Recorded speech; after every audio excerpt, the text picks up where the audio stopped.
Welcome to the Wisconsin Vegetable Gardener Extra Podcast, a 10-minute show for the gardener on the go. I'm your host, Joey Baird, and alongside is my wife and co-host, Holly Baird. This show is dedicated to the home gardener who wants to grow more food or has never grown at all and wants to learn.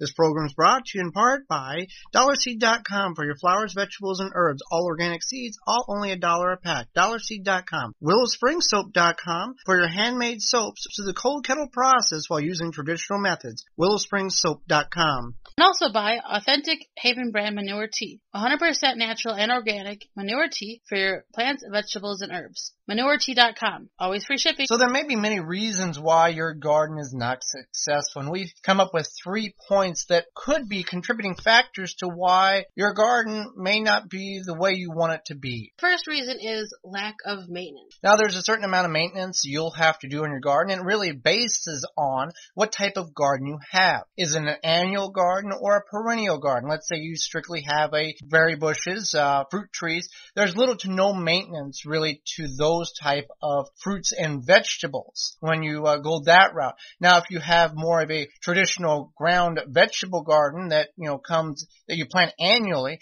there's going to be a certain amount of upfront maintenance that you're going to have to do with it. So one of the first things would be watering. You need to obviously make sure that your plants are watered, and you want to have the proper amount. And you also want to water at the correct time of day. Watering is a key element to any successful garden based on the type of garden you have, whether it's like a traditional ground garden, a raised bed garden, a container garden, a huliculture garden, will determine the amount of water or the frequency of watering you'll have to do in that particular situation. You want to make sure that you know what you need to water. Also, you want to water when the sun is not at the highest part of the day, so either in the morning or in the evening. Once your garden is going, then your maintenance may be less further into the season as you go than the upfront initial planting of all the crops and preparing the soil and all the things that you have to do early in the spring. Once those crops get established, the maintenance level to a certain extent decreases, then it does increase. We also have to keep in mind that you want to think about things such as diseases and different pests. If you've watered at a regular time and let's say your zucchini plant is looking very droopy and sad,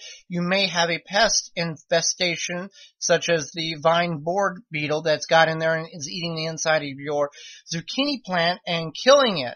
So you want to be very vigilant about what your garden is doing. Just like you would take care of a child. If the child is not feeling well, it may have a fever, you want to maintain and try to make that child feel better. The same kind of holds true to your garden. You want to see if all the plants are looking healthy. You also want to look at diseases such as blossom and root rot for your tomatoes, powdery mildew, and other pests such as the tomato hornworm or just aphids and any other pests that you could. Things that are going to make your garden not healthy. So there was a couple of different things you want to look at there. And then you also want to think about the weeds. Last year, because of the drought, we didn't pull as many weeds. But if we were to experience some sort of invasive weed, then that's definitely something that will be part of the maintenance for your garden, as well as keeping those invasive weeds away and also just the aesthetics of the garden. Whether you pull the weeds or not, that's up to your discretion. But sometimes if you catch them early, it's much easier than if you allow them to grow tall and become very part of the garden, let's say. Well, with us, we left them, and they actually shaded some of the plants that we had growing. So it kind of, shaded and kept moisture in the ground, because if we would have extracted the weeds, it would have opened the soil up and allowed even more moisture to evaporate from the soil. So then we have lack of knowledge. And this can be, just simply not knowing what a plant is supposed to do. It's nothing against you as a gardener. As gardeners, we're never going to know everything about gardening or growing vegetables, fruits, herbs, whatever, flowers, whatever the case may be.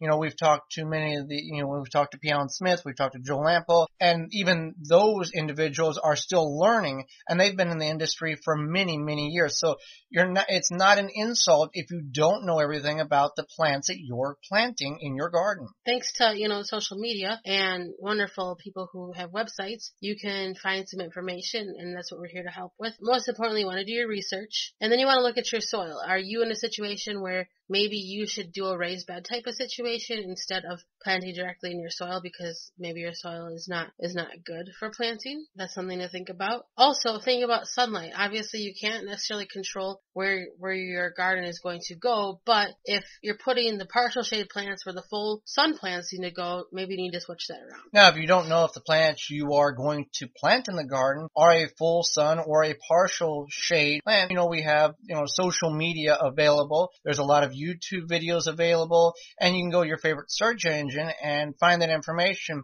And our recommendation is that if you find information regarding the specific plant you're thinking about planting in, seeing if it's a partial shade or full sun, find 2 different locations where it says the same information. Because, a lot of people can post whatever they choose to on the internet, but that doesn't always mean that it is necessarily true. So if you want to cross-reference and make sure several different locations tell you the same kind of information, because we have found that discrepancy that, one site will say one thing and another site will say another, and you're more confused afterwards than you were before. You can also go to your local independent garden center. While, big box stores are convenience, you might ask the gardening department a question, and it may be somebody who's filling in from the paint department. So if you go to your local garden center, they're going to have more knowledge and they'll have more experience. Especially that comes to not even just about where to put the plants, but maybe about watering them, about trimming them back, about keeping pests away, things like that. Or if they don't know, they might have a book or another resource where they can give you information. Yeah, there's a lot of great books on the market. There's one that we use and we'll be using. It's the Year-Round Vegetable Gardener by Nikki Jabbour. Yeah. It's a very excellent book that she's put together. You can find that on in any bookstore or online for purchase. There, a lot of great books, a lot of great resources available. Weather. And, that's something that none of us can control. Last year or, it could be a very wet year and you had a great garden, so you did the exact same thing the next year, and your garden was a very big disappointment. So the weather can play a giant role in the success of your garden. And that in turn means that you may have to water, you may have to weed more or weed less. You would have to, control the pest that may or may not come into your garden based on the conditions of the weather. If it's a really cool summer, you may not have the problems that you would if it was a very hot and dry summer with certain pests. So then we also have lack of time.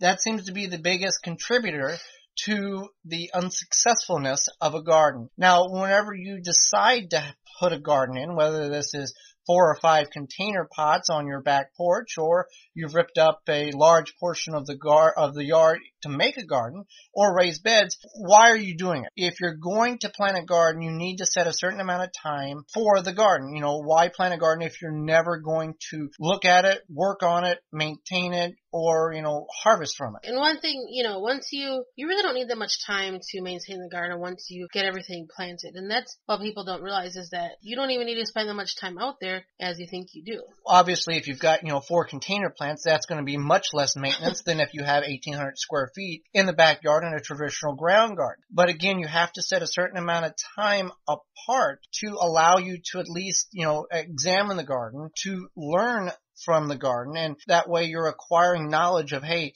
last year this plant was doing this and here was the problem. Maybe I can prevent this plant from having that same issue since I'm knowledgeable about what it's supposed to look like. So yeah, a lack of time seems to be a very common response when you talk to people about working in the garden. I don't have enough time. So, and the other thing is that, some people might take bigger projects than what they can do. And that's okay. I understand, you probably want, like most of us, you would love a huge garden so that you can have the huge garden, you can have food to eat all summer, food to put up for the winter. But if you don't have time for that, or if you just don't have energy after working or whatever, that's okay. And you can get a lot of stuff from the farmer's market if that's what you want to do also. So maybe think about that. Maybe you don't need as big as of a garden, or maybe you just don't have the time for it. And, there's different methods of gardening, square foot gardening or traditional row gardening. So that's just a couple of different ways to go about it. And you want to start small and work your way up. Like we did, we went from, obviously 900 square feet is not small by any standard, but we went from 900 to 1100 to 1700 square feet in the large garden. We've got 180 square foot small garden.